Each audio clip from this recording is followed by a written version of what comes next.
In today's video, I'm going to teach you how to restore the command line in AutoCAD. Restoring the command line can feel a bit frustrating when it suddenly disappears, but by the end of this guide, you'll be able to easily bring it back and ensure it stays where you need it. Whether you've accidentally toggled it off or it's gone missing for some other reason, we've got you covered with these straightforward steps.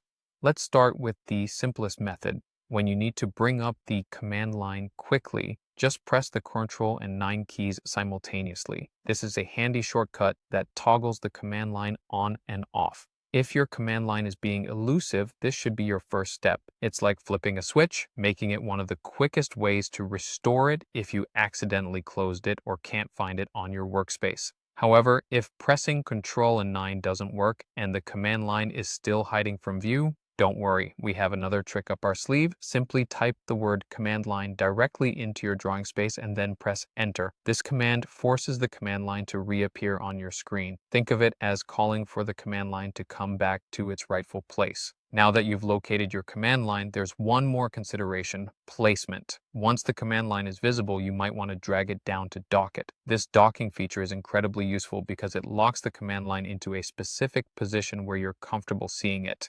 To do this, click on the command line pane and drag it toward the bottom or the side of your screen.